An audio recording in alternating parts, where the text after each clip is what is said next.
장례 예배를 준비하면서 발인 예배 말씀을 준비하면서 한 문구를 발견했어요. 작년에 그 문구를 발견하고 이거 진짜 의미가 있다. 그 말이 뭐였냐면 한 번 태어난 사람은 두 번 죽고 두 번 태어난 사람은 한 번 죽는다. 무슨 말인지 이해가 되십니까? 자막 제가 만들긴 했는데 한 번 태어난 사람은 두 번 죽고 두 번 태어난 사람은 한 번 죽는다. 복음의 원리가 적용된 사람과 그렇지 않은 사람, 거듭난 사람과 거듭나지 않은 사람의 차이를 지금 보여주는 거죠. 성경에는요, 두 번의 죽음, 두 번의 사망에 대해서 이야기해요. 우리 몸이 죄로 말미암아서 이 세상에서 만나게 될 죽음, 그 첫째 사망을 이야기하고, 마지막 심판 이후에 믿지 않는 자들이 당하게 될 둘째 사망을 성경은 우리에게 이야기하고 있죠. 그래서 한 번만 태어난 사람, 달리 말하면 거듭나지 못한 사람은 이 두 번의 죽음을 맞이하게 된다는 것이죠. 그들에게는 영원한 죽음인 그 둘째 사망이 기다리고 있죠. 그러나 인간이 두 번 태어난 이 거듭나게 되어지는 것은 이런 의미에서 볼 때 굉장히 큰 은혜이고 복이라는 것이죠. 두 번 태어난 사람, 거듭난 사람은요, 한 번의 죽음이 우리를 기다리고 있지만 그 후에는 믿음으로 약속된 영원한 생명이 기다리고 있다는 사실이죠. 우리가 복음을 알면 알수록 이 거듭남에 담겨져 있는 그 은혜의 놀라운 깊이가 복음을 알면 알수록, 믿으면 믿을수록, 그 맛을 보면 볼수록 날마다 새로운 은혜가 된다는 사실, 이것을 믿으시기 바랍니다. 이것이 얼마나 귀한 은혜인가, 얼마나 큰 영광으로 우리에게 주신 것인가를 성경에 이야기하는데, 요한복음 12장에 보면요, 예수님이 여러 번 내가 어떻게 죽을 것이라는 이야기를 자주 제자들에게 했어요. 제자들한테 그런 말씀을 하시면서 괴로워하면서도 내가 이것을 위해서 내가 왔다, 그러면서 하나님께 영광을 돌리시는 장면이 있는데, 하나님은 그 영광을 우리에게 돌리시는 것을 볼 수 있어요. 한번 말씀 보게요. 12장 27절부터 30절인데요. 한번 같이 읽겠습니다. 27 같이 읽겠습니다. 지금 내 마음이 괴로우니 무슨 말을 하리요? 아버지여, 나를 구원하여 이때를 면하게 하여 주옵소서. 그러나 내가 이를 위하여 이때에 왔느니라. 보세요. 예수님이 27절 잘보세요. 마음이 괴롭다고 얘기하시죠. 이 죽음에 대해서 앞에 22절부터 쭉 이야기하셨어요. 어떻게 죽게 되어질 것이고, 하늘의 밀이 땅에 떨어지면 만 열매를 맺는다, 이런 이야기를 하시면서 나를 따라라, 십자가의 영광을 같이 누리자는 이야기 하시면서 괴로운 마음을 표현하고 있죠. 그러나 내가 이것을 위해서 왔다라고 지금 말씀하시는 거예요. 28절 같이 계속, 아버지여, 아버지의 이름을 영광스럽게 하옵소서 하시니, 이에 하늘에서 소리가 나서 이르되 내가 이미 영광스럽게 하였고 또다시 영광스럽게 하리라, 이렇게 말씀하세요. 하나님께 영광을 돌리시는데 아버지가 하늘에서 소리로 화답을 하시는 거예요. 내가 영광스럽게 하겠다, 또 영광스럽게 하겠다. 자, 29절 계속, 곁에 서서 들은 무리는 천둥이 울었다고도 하며 또 어떤 이들은 천사가 그에게 말하였다고도 하니, 30절, 예수께서 대답하여 이르시되 너희를 위한 것이니라. 아멘. 예수님은 당신의 죽음을 가지고 우리의 두 번째 죽음을 대속하셔서 우리가 거듭나는 은혜를 주셨어요. 그래서 그 영광스러운 하나님의 나라의 백성으로 우리를 세우신 거죠. 그렇게 예수님을 모신 우리의 새로운 삶을 주셨고, 이 새로운 삶이 얼마나 영광스럽고 복된 약속인지를 우리로 하여금 확신하게 하시는 거죠. 하나님이 영광 받으셔야 하고 예수님이 그 영광스러운 죽음을 죽으셨음에도 불구하고 예수님은 우리를 향해서, 우리를 위해서 이 말씀을, 이 영광을 보여주신 것이라고 이야기하시고 계시는 거죠. 그러므로 우리가 다시 한번 생각해 볼 수 있는 것, 성도의 삶은 거듭나기 위해서 애쓰는 삶이 아닌 것이요, 성도의 삶은 거듭나게 하신 그 삶을 확신하며 그 영광을 누리는 삶이 성도의 삶인 것이죠.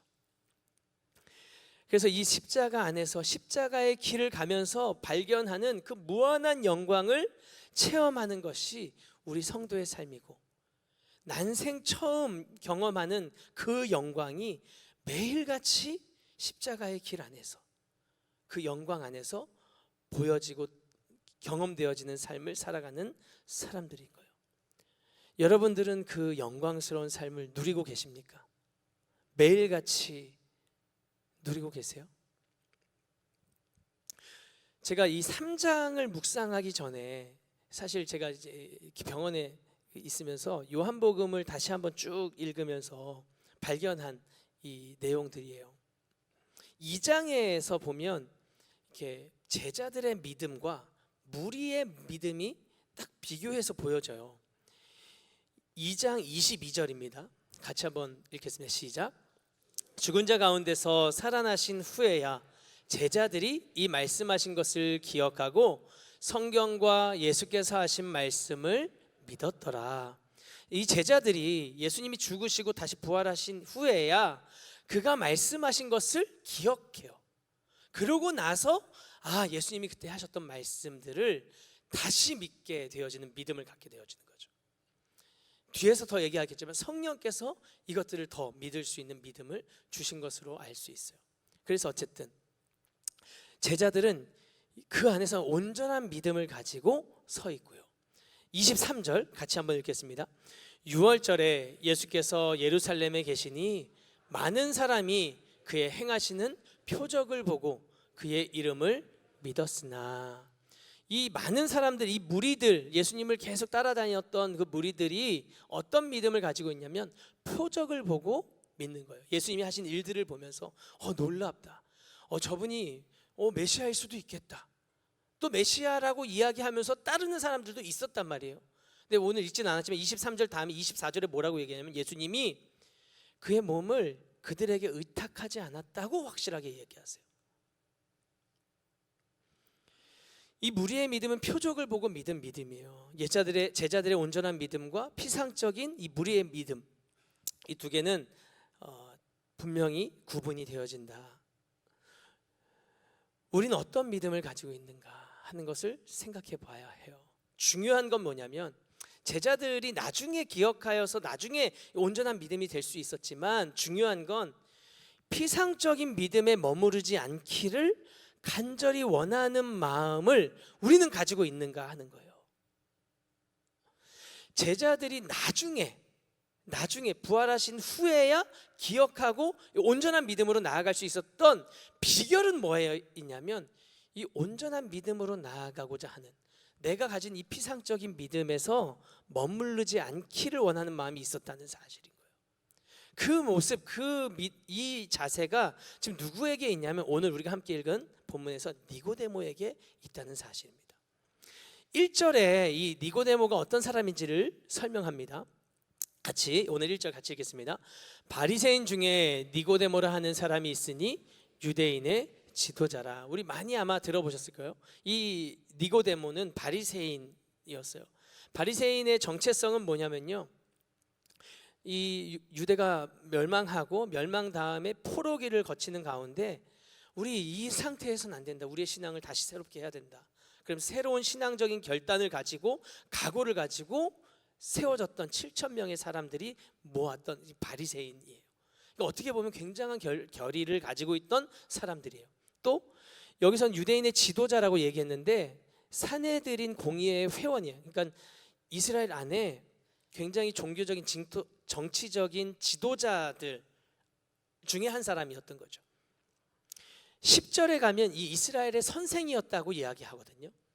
그러니까 니고데모는 오늘날 우리로 치면요, 진짜 우리 교회 안에서도 저 사람은 진짜 신앙적으로 결의에 차 있어, 저 사람의 열심은 따라갈 수 없어, 할 정도의 그 사람, 오랫동안 우리 교회 안에서 뭐 당회라든지 중요한 회의 안에서 지도자의 역할을 가지고 있었던 사람, 많은 사람들을 신앙적으로 가르치는 선생의 위치에 있는 사람을 떠올리면 이 니고데모를 생각할 수 있어요. 그런 니고데모인데 밤에 예수님을 찾아오시는 거예요. 예수님을 찾아오는 거예요. 왜? 자신이 그동안에 가지고 있었던 신앙적인 모든 열정, 신앙적인 모든 것이 이렇게 가득한 사람임에도 불구하고 온전한 믿음으로 나아가고자 하는 마음이 있는 거죠. 물론 이 무리들의 이 믿음, 피상적인 믿음에 어쩌면 이 니고데모도 머물러 있을 수 있어요. 2절 같이 한번 읽어보겠습니다. 2절 같이 읽겠습니다. 라비어, 우리가 당신은 하나님께로부터 오신 선생인 줄 아나이다. 하나님이 함께 하시지 아니하시면 당신이 행하시는 이 표적을 아무도 할 수 없음이니이다. 이 니고데모가 예수님을 바라보니까요, 분명히 하나님께로부터 오신 분이고 하나님이 함께 하시지 아니하시면 할 수 없는 일을 지금 하고 있거든요. 그러니까 무리들이 그 표적을 보면서 따라왔던 것처럼 똑같이 그걸 보고 따라오긴 했지만, 아, 이분에게 뭔가가 다른 게 있구나, 나를 새롭게 하실 무언가가 있다는 사실을 알고 찾아온 거예요. 표적 자체에만 몰두한 것이 아니고 하나님이 함께 하시지 아니하면 할 수 없는 그 예수님을 향한 관심을 가지고 나온 것이죠. 예수님은 그런 이 니고데모의 중심을 보셔서 그의 믿음을 이 거듭남으로 이끄시는 거예요. 3절에 이렇게 대답하시는 거예요. 같이 3절 읽겠습니다. 예수께서 대답하여 이르시되 진실로 진실로 내게 이르노니 사람이 거듭나지 아니하면 하나님의 나라를 볼 수 없느니라. 아멘. 자, 좀 졸리셨을지라도 지금부터는 이제 정신 차리시면 돼요. 거듭남에 대한 이야기예요. 거듭난다라는 이 단어가 헬라어 원어로 보면 겟나우 아노덴이라는 이 두 개의 단어로 사용되었어요. 중생, 두 번째 태어났다라는 의미입니다. 근데 이 겟나우라는 단어 앞에 있는 단어는 어떤 의미냐면 태어났다라는 의미고, 아노덴은 위로부터, 처음부터 다시 새롭게. 그래서 다시 태어나는데 위로부터, 처음부터 다시 새롭게라는 의미를 가지고 있어요. 위로부터라는 것은 내가 어떻게 해서 거듭날 수 있지 않다는 거예요. 내가 내 노력으로, 어떤 내 공로로 다시 태어날 수 있는 게 아니라는 거죠. 처음부터라는 것은 지금까지 이 니고데모가 쌓아왔던 뭐 여러 가지 가르침도 있었을 것이고 쌓아두었던 신앙적인 지식도 있었을 것이고, 이것 가지고가 아니라 처음부터라는 거예요. 자기 부인이 필요합니다. 예수님은 언제든 제자들에게 늘 얘기하셨죠. 나를 따르려거든 자기를 부인하고 자기 십자가를 지고. 그게 이 처음부터의 의미예요. 그러니까 거듭남은 우리에게 있는 어떤 것에서 시작되는 것이 아니라 철저히 내가 쌓아놓았던 모든 것을 내려놓고 처음부터 다시 새롭게 위로부터 시작되는 것이 거듭나는 것이죠. 예수님은 이 니고데모가 하나님 나라에 대해서 느끼고 있던 그 갈증과 간절함을 가지고 있는 사람인 것을 예수님은 꿰뚫어 보신 거예요. 그래서 그렇게 할 수 있는 길을 제시해 주신 거예요. 거듭나면 될 수 있다. 근데 이 이야기를 듣고 니고데모가 바로 이해했을 수 있었으면 좋았을 때 그러지 못하죠. 그래서 어떻게 이 잘한 사람이 다시 태어날 수 있습니까? 내가 어머니 태로 다시 들어갈 수 있습니까? 라고 다시 질문해요. 그러자 예수님이 이번에는 물과 성령으로 다시 대답하세요. 자, 5절 같이 읽겠습니다. 예수께서 대답하시되 진실로 진실로 내게 이르노니 사람이 물과 성령으로 나지 아니하면 하나님의 나라에 들어갈 수 없느니라. 아멘. 여기서 물은 우리 세례를 의미하는 내용과 같아요. 몸을 이 물에 담가서 완전하게 씻어내는 의미로 옛사람을 벗고 새 사람으로 살아나는 이런 세례의 의미를 지금 이야기하죠. 그런데 이 깨끗하게 되는 이 물이 그 물로 진짜 깨끗하게 씻어지는 물인가? 그렇지 않은 거죠. 이게 상징적인 것으로 우리는 사용하는 거예요. 우리가 세례를 받을 때도 마찬가지죠. 그 물에 어떤 능력이 있는 것이 아니라 상징적으로 이렇게 씻어내는 것을 의미하는 것으로 우리는 세례를 받는 거죠. 그래서 오늘 이 여기서 말씀하신 물과 성령으로 나는 거듭남은 뭐라고 다시 좀 우리가 번역을 하면 좋냐면 물 곧 성령으로 하는 것이 좋아요. 메시지 성경을 제가 보니까 이렇게 되어 있어요. 같이 한번 읽어보겠습니다. 태초에 수면 위를 운행하시던 성령을 통한 창조, 보이는 세계를 움직이는 보이지 않는 세계, 새로운 생명으로 들어가게 이끄는 세례, 이 과정들이 없으면 하나님 나라를 볼 수 없다, 이렇게 번역을 해놨더라고요. 그러니까 물과 성령으로 거듭나는 이 거듭남은 성령으로 거듭나야 한다는 것을 말씀하시는 것으로 우리가 쉽게 생각해 볼 수 있어요. 거듭나는 것은 이 성령을 통해서. 그래서 이 의미를 설명하시기 위해서 8절에서도 계속해서 이 성령을 바람으로 비유해서 말씀하세요. 8절 같이 읽겠습니다. 바람이 임의로 불매 네가 그 소리는 들어도 어디서 와서 어디로 가는지 알지 못하나니 성령으로 난 사람도 다 그러하니라. 아멘. 바람이 어디서 부는지, 바람이 우리 눈에 보이지 않는다는 거예요. 바람이 우리 눈에 보이진 않지만 이 바람이 휙 불 때 이렇게 이 성경책에도 하면 이 움직이는 걸 보고 우리는 바람이 있구나를 알고 있는 것처럼 성령이 그렇다는 거죠.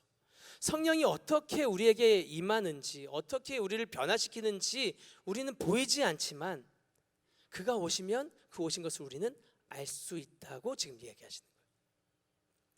우리는 다른 말로 은혜 받았다고 이야기하기도 하죠. 성령이 오시면 우리 안에 변화가 생기는 거예요. 이전에 내가 살아왔던 그 삶에서 다른 삶을 살려고 결단을 한다든지, 갑자기 내가 잘못했던, 우리의 연약했던 모습 때문에 그 모습을 다시금 강하게 하시는 성령의 오심으로 말미암아 그분을 의지하게 되는 마음으로 변하게 되기도 하고, 이런 거듭남으로 인해 성령을 경험하는 은혜와 역사가 우리 안에 일어난다는 사실이에요. 그래서 거듭난 사람은 거듭나기 이전의 삶과 거듭난 이후의 삶의 변화를 알아차리게 된다는 거죠. 여러분들은 이런 경험들을 다 하셨어요? 하셨습니까?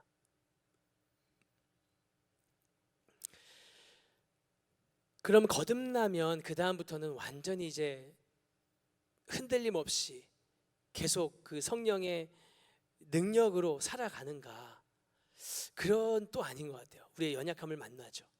연약함을 만나면 또다시 좌절하기도 하고 자책하기도 하고. 그래서 예수님이 성령을 보내신 이유를 성경에서 이야기하는데 14장 16절 이렇게 같이 한번 읽겠습니다.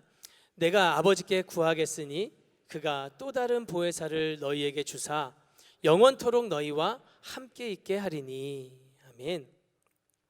예수님이 보혜사를, 성령을 보내어 주셔서 너희와 함께 있게 하겠다고 이야기하세요. 왜 우리와 함께 있게 하겠다고 얘기하시냐면 우리 14장 2절 3절 계속해서 읽겠습니다.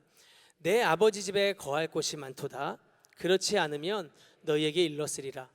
내가 너희를 위하여 거처를 예비하러 가노니 가서 너희를 위하여 거처를 예비하면 내가 다시 와서 너희를 내게로 영접하여 나 있는 곳에 너희도 있게 하리라. 아멘.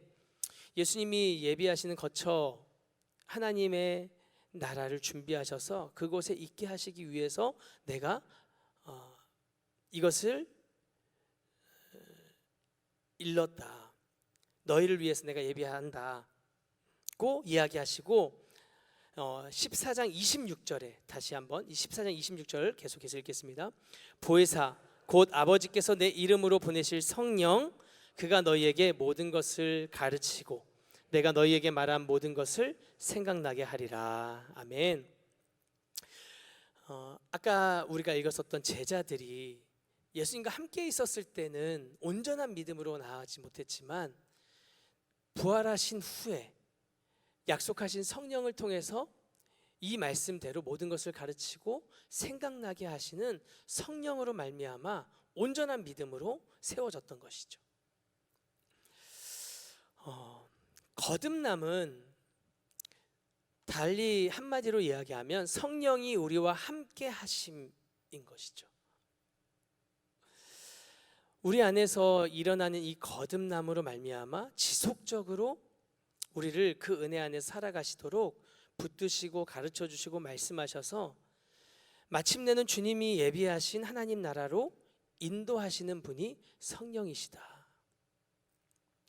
제가 이번에 이제 집중훈련에 다녀오면서 다시 한번 또 깊이 돌아보았던 것은 이 성령이 말씀하시는 것을 내가 계속해서 듣는 삶을 살고 있는가, 성령이 이끄시는 삶으로 계속 살아가고 있는가를 많이 돌아볼 수 있게 된 것 같습니다. 거듭남을 우리에게 주시는 하나님은 그 거듭남으로 말미암아 우리 삶에서 처음 시작된 이 거듭남의 영광스러운 하나님의 역사가 우리의 삶에 계속해서 위로부터 주어지는 생명이 지속적인 성령의 역사하심과 함께 살아가게 하시는 은혜로 우리를 이끄신다 하는 것을 우리 다시 한번 말씀을 통해서 새롭게 붙잡을 수 있기를 축복합니다. 신앙생활은 내 노력과 내 재능으로 하는 것이 아니라 100% 하나님께서 위로부터 주시는 능력과 힘으로 하는 것임을 우리가 기억하면서 한순간도 우리가 은혜가 아니면 살 수 없는 존재인 것을 고백하며 나아가는 우리의 삶이 되시길 축복합니다. 우리 안에 있는, 또 우리 안에 발견되는 피상적인 믿음들, 그냥 예수님이 이런 분이시지, 나에게 나의 구원을 주신 분이시지 하는 것에서 끝나시는 것이 아니라 성령께서 우리 안에서 계속해서 온전한 믿음으로 이끄시는, 그래서 그 삶을 견고히 세워나가시는 저와 여러분의 삶 되시기를 예수님의 이름으로 축복합니다.